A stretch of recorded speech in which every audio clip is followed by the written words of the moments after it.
ससुराल आई गवार और मॉडर्न बहू। रामू श्यामू जल्दी से सजावट पूरी कर लो, शादी का और भी काम बाकी है। मैं चाहता हूँ कल मेरी दोनों बहू इस घर में आए तो अपने ससुराल को देखते ही रह जाएं। और हाँ, दोनों बहू के लिए गाड़ी मंगवा दो, गाड़ी की सजावट करवानी है। साहब, दोनों गाड़ी गुलाब और ऑर्किड के फूल से सजवा दूं? हाँ करवा दो, मेरी बहू का स्वागत भी तो अच्छे से होना चाहिए ना। नहीं पापा, इसकी कोई जरूरत नहीं है। वो मेरी वाली ज्यादा ही मॉडर्न है। उसने तो कल ब्राइड एंट्री भी रॉयल रखवाई है शादी में, और वो अपने ससुराल में थार में बैठकर आना चाहती है, जो कि उसके पास है। तो आप गाड़ी बुक मत करवाइए। अच्छा ठीक है श्यामू, ऐसा करो, एक गाड़ी करवा दो, मेरी बड़ी बहू तो आएगी ना। क्यों, इसकी भी क्या जरूरत है? अपनी पसंद की गवार बहू इस घर में लेकर आ रहे हो, ये काफी नहीं है? और जब मेरी मॉडर्न बहू अपना इंतजाम करके खुद आ रही है थार की गाड़ी में, तो बड़ी वाली भी ऐसे ही कर लेगी। हम उस गवार की क्यों गाड़ी सजवाएं? अच्छा ठीक है, वो अपने आप आ जाएगी। अब खुश, ज्यादा हाइपर मत हो, बच्चों की शादी का टाइम है। हाँ ठीक है। ओ नीतू, कहाँ मर गई? चल मेरे बालों का शैम्पू कर दे, उसके बाद मेरा पेडिक्योर कर दियो। तभी सुरेखा की नौकरानी नीतू उसके बालों का शैम्पू करके उसके पैरों पर पेडिक्योर करती है। अगले दिन सुरेखा के दोनों बेटे अधिक और मोहन की शादी एक बहुत सुंदर से बैंक्वेट हॉल में दीपाली और अनिका से हो जाती है। वहां से दीपाली डोली में बैठकर अपने ससुराल की तरफ आती है। डोली से उतरकर घूंघट में शर्मा कर वो ससुराल के गेट की तरफ पहुंचती है, जहां सारे नौकर उस पर फूलों की बरसात करते हैं। यकीन नहीं होता, मैं अपने इतने बड़े ससुराल में आ गई, और वो भी इस घर की बड़ी बहू बनकर। मेरी जिंदगी संवर गई। लेकिन मैंने ज्यादा पढ़ाई लिखाई नहीं की है, मैं रह तो पाऊंगी ना अपने ससुराल में? पापा जी है ना, वो मेरा साथ देंगे। उन्होंने कहा था मुझे सब कुछ बताएंगे। अरे मेरी प्यारी बहू आ गई। सुरेखा, गृह प्रवेश करो। मैं और इस गवार का गृह प्रवेश करूंगी, जो गवारों की तरह डोली में आई है, वो भी सड़े से लहंगे में। क्या देखकर आपने इसे मेरे घर की बहू बनाया है? सुरेखा, ये क्या कह रही हो? ये हमारे घर की बड़ी बहू है, अभी छोटी बहू भी आती होगी। चलो गृह प्रवेश करो। बोला ना, मैं इस गवार का गृह प्रवेश नहीं करूंगी। ठीक है, तो मैं ही कर देता हूँ। यह सुन दीपाली की आंखों में आंसू आ जाते हैं और ओम प्रकाश अपनी बहू की आरती कर उसे घर में अंदर बुलाता है। इतने में थार वाली गाड़ी का हॉर्न बजता है और साथ हाथों में आरती की थाली ससुर से छीन कर कहती है, मेरा छोटा बेटा और मॉडर्न बहू आ गए, बस जल्दी से घर के अंदर आ जाए। अब तो फिर मेरी भी टीम होगी, रहना आप अपनी गवार बहू के साथ। हाँ ठीक है। तभी गाड़ी की छत से बाहर सिर निकालकर मॉडर्न बहू फायर गन चलाकर मस्ती में आती है। वाह, मैं आ गई। हाय मेरी प्यारी बहू रानी। मोहन, मुझे कार से निकलने में हेल्प करो। हाँ, आ जाओ। तभी कार से बाहर निकलकर अपने सिर का पल्लू हवा में गिराकर डांस करते हुए अनिका ससुराल की तरफ बढ़ती है। अब ये नैना बोले यार, बोले यही लगातार, कोई चाहे कितना रोके करूंगी प्यार। मेरे सैया सुपरस्टार, ओ मेरे सैया सुपरस्टार, मैं फैन हुई उनकी, मेरे सैया सुपरस्टार। तभी अनिका चौखट पर आ जाती है और सास अपनी बहू को बहुत सारी फ्लाइंग किस देती है। मेरी मॉडर्न बहू, क्या एंट्री मारी है तूने, इस गवार की तरह थोड़ी जो डोली में बैठकर आई है। तभी तो तू मेरे लेवल की बहू है। क्या, जो इस घर की सबसे बड़ी बहू है वो डोली में बैठकर आई है? छी, कितनी चीप एंट्री थी ये। तभी तो मुझे भाभी आप पसंद हो, ना कि ये गवार भाभी। और वैसे भी इनके पास ऐसा ही है क्या जो मैं इन्हें पसंद करूं? मोनिका, तुम अपनी हद पार कर रही हो। इस घर में तुम्हारी एक नहीं दो भाभी आई हैं। मान सम्मान तुम्हें दोनों को देना पड़ेगा। पापा बिल्कुल ठीक कह रहे हैं। मोनिका, से सॉरी। भैया, मैंने कोई गलती नहीं की है, सिर्फ एक बात कही है, for which I am not at all sorry. ये कहकर मोनिका वहां से चली जाती है। फिर सब आराम करते हैं। अगले दिन दोनों बहू की पहली रसोई होती है, जहां एटीट्यूड से दोनों की मेहंदी देख अनिका कहती है, माँ जी देखिए ना, अभी मेरे हाथों की मेहंदी भी नहीं उतरी और मैंने बहुत महंगा नील एक्सटेंशन मैनिक्योर करवाया था। अगर मैं घर के काम करूंगी तो मेरे हाथ खराब हो जाएंगे, लेकिन पहली रस्म करना भी तो जरूरी है ना। अरे तू क्यों चिंता कर रही है, ये गवार बहू है ना, किसी बावर्ची से कम थोड़ी है। और घर में दो बहू की शादी हुई है, एक ही पहली रसोई रस्म कर लेगी तो क्या ही हो जाएगा। तू बस इसके खाने पर हाथ लगा देना, शगुन हो जाएगा। थैंक यू सो मच माँ जी, आप कितनी स्वीट हैं। मैं तो कह रही हूँ आप भी मेरी तरह आज मॉडर्न ड्रेस पहन लीजिए, गाउन वाउन छोड़ दीजिए ये साड़ी। ठीक है, मैं अभी तैयार होकर आती हूँ। और सुन, गवार कहीं की, खाना अच्छे से बनाना, पहली रसोई का। ये नहीं कि कुछ भी बनाकर खिला दो, तुम्हारे पास सिर्फ 1 घंटा है। जी माँ जी। फिर सुरेखा मॉडर्न कपड़े पहनकर आ जाती है, जहां मॉडर्न बहू सास का मेकअप करती है। दूसरी तरफ दीपाली पहली रस्म का खाना बनाकर डाइनिंग टेबल पर लगाती है, जहां ससुर खाना खाकर बड़ी बहू की तारीफ करता है। वाह वाह बहू तुमने लिट्टी चोखा बहुत अच्छा बनाया है। बरसों के बाद मैं इतना अच्छा खाना खा पा रहा हूँ। तुम बिल्कुल मिट्टी से जुड़ी इंसान हो। हाँ पापा, ये तो आपने बिल्कुल ठीक कहा। दीपाली मैं तुम्हारे लिए गिफ्ट लाया हूँ, तुम्हारी पहली रसोई का नेग ये प्लेटिनम रिंग। और मेरी तरफ से तुम्हें कुंदन हीरे का हार। हाय राम पापा जी, ये हार तो बहुत ही महंगा लगता है। मुझे नहीं लगता मैं इसे संभाल पाऊंगी। तो कौड़ी की गवार इस घर की बहू बन गई है तो इतना महंगा तोहफा कैसे संभालेगी? बोला पापा जी, कम से कम आप इसकी शक्ल देखकर तो नेक देते, आप 10 रुपए देकर छुट्टी कर देते। राइट भाभी। बस करो तुम दोनों, बड़ी बहू तो इनकी बातों का बुरा मत मान। वेल, मेरी बहू ने खाना बनाया हो या नहीं, मैं उसको नेक जरूर दूंगी। ये लो अनिका बहू, तुम्हारे लिए डायमंड ब्रेसलेट। अच्छा है ना? थैंक यू माँ जी। अरे बहू, इसकी कोई जरूरत नहीं है। और कल तुम दोनों की मुंह दिखाई की रस्म है। बहुत सारे गेस्ट आएंगे, तो गवार बहू तुम अच्छे से तैयार हो जाना। बाकी मुझे मेरी मॉडर्न बहू का तो पता है, वो बहुत सुंदर है। जी माँ जी। अगले दिन नौकर घर की अच्छे से सजावट कर देते हैं और गवार बहू से सुरेखा बहुत सारे मेहमानों का खाना बनवाती है। कुछ ही देर में मेहमान आ जाते हैं। बड़ी बहू घूंघट में होती है, सबको चाय नाश्ता पूछती है, फिर घूंघट में मुंह दिखाई के लिए बैठ जाती है, जिसे सब प्यार से गिफ्ट देते हैं और दीपाली सबके पैर छूती है। शुक्रिया आंटी जी, मुझे आपका तोहफा पसंद आया। अरे अरे बस बेटा, पैर छू लिए तुम थे तो। अरे भाई साहब, आपकी बड़ी बहू बहुत आज्ञाकारी है। पता है, मुंह दिखाई से पहले सब मेहमानों को चाय नाश्ता खाना पीना पूछ रही थी। छोटी बहू कहाँ है? अरे मेरी पसंद है, इस घर की बहू अच्छी तो होनी ही थी। तो मेरी बहू भी किसी से कम नहीं है, वो आती ही होगी। अनिका बहू आ जाओ, सब तुम्हारा इंतजार कर रहे हैं। तभी अनिका शॉर्ट ड्रेस पहनकर, मुंह पर छोटा सा स्कार्फ रखकर और एक हाथ में ड्रिंक करते हुए नशे में धुत होकर आती है। I'm coming। मैं आ गई, आपकी सेलिब्रिटी आ गई। मेरी मुंह दिखाई की रस्म करनी है ना? देखो मुझे, देखो। हाय गुड़िया, हेलो टकलो अंकल, हेलो सासू माँ एंड खसड़ ससुर। बहू, ये क्या बदतमीजी है? तुम कैसे कपड़े पहन कर आई हो?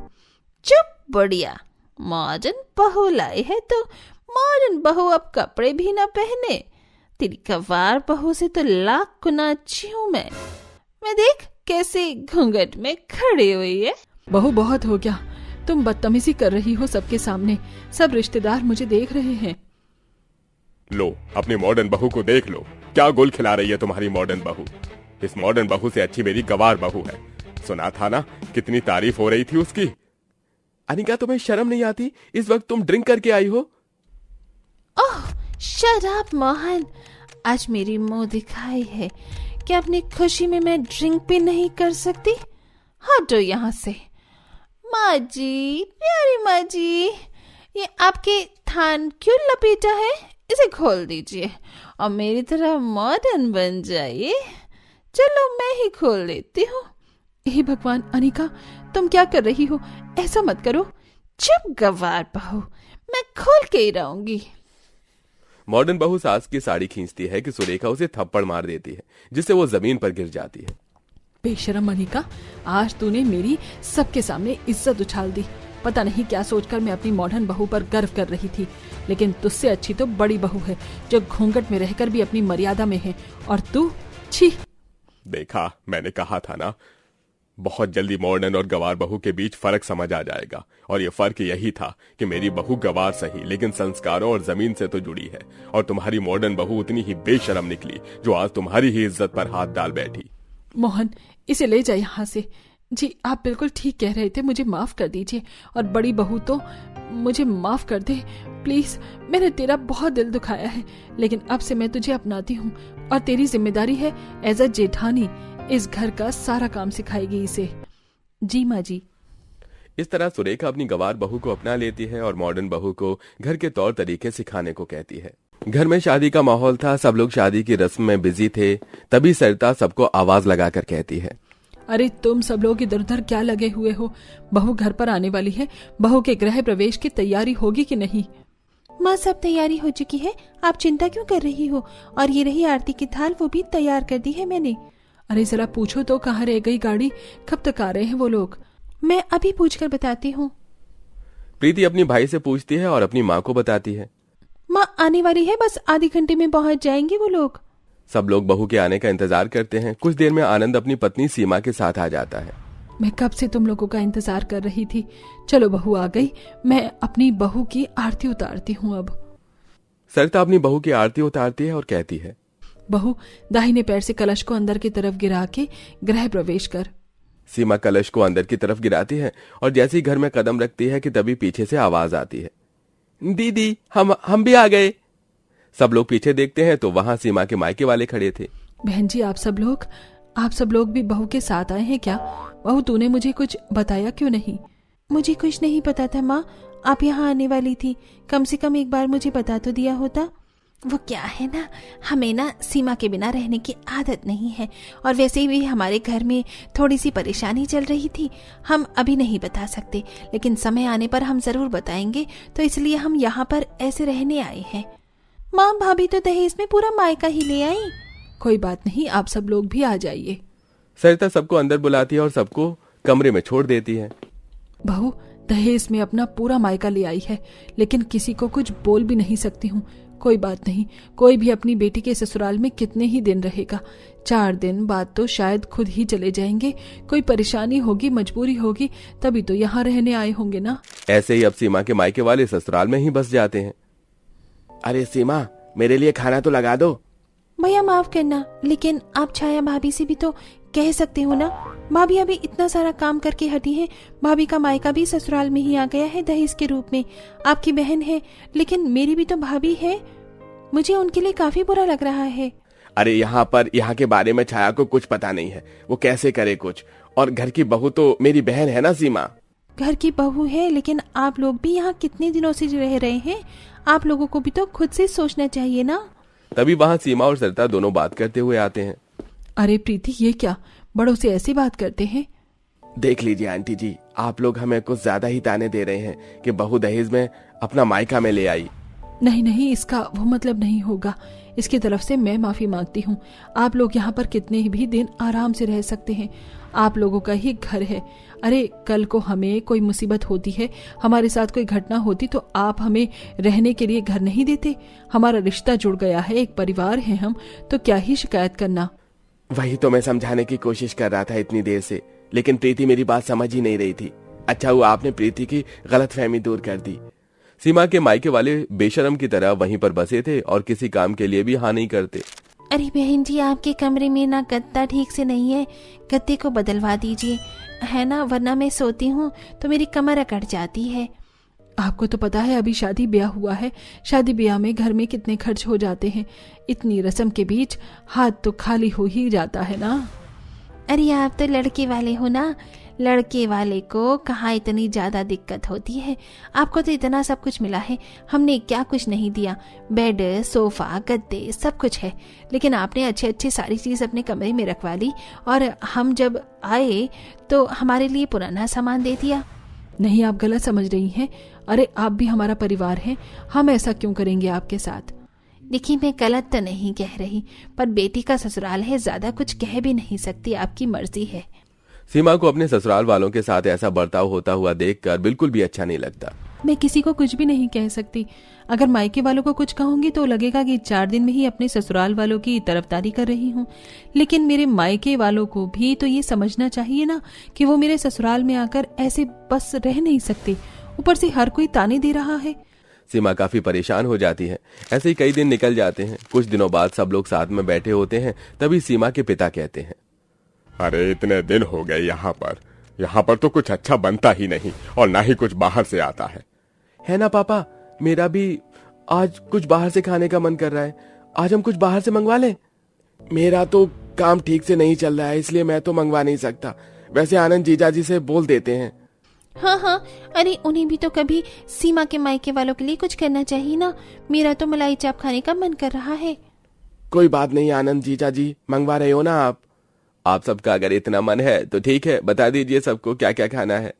मुझे तो आज तंदूरी नान, मलाई चाप, शाही पनीर, कढ़ाई पनीर और। भैया आप ये कैसे कह रहे हैं? अरे आप इतने समय से यहाँ रह रहे हैं, घर वाले कोई कुछ कह नहीं रहा, कम से कम आपको भी तो सोचना चाहिए ना। आप खुद ही मंगवा लीजिए अगर आपका इतना मन है। अरे तो तू भी अभी से ही ससुराल वालों की हो गई, हमारे बारे में कुछ सोच ही नहीं रही है। अपने भाई के लिए भी तो कभी सोच लिया कर। देख लो माँ, ये हमारी इकलौती बहन है, आपकी इकलौती बेटी है, लेकिन हमारे बारे में नहीं सोचा। मैं सबके बारे में सोच रही हूँ, बस आपके बारे में नहीं। मुझे भी बुरा लगता है जब कोई कहता है ना कि मैं दहेज में मायके वालों को लेकर आई हूँ, लेकिन आपको ये सब नहीं दिखेगा। अरे लोगों का तो काम ही कहना है। आप लोगों को जब कोई दिक्कत नहीं, हमें कोई दिक्कत नहीं, तो हम लोगों की बातों पर क्यों ध्यान दें? हाँ भाई साहब, आप बिल्कुल सही कह रहे हैं। हमें कोई परेशानी नहीं, आपको भी परेशानी है तो लोगों की बातें पर क्या ही ध्यान देना।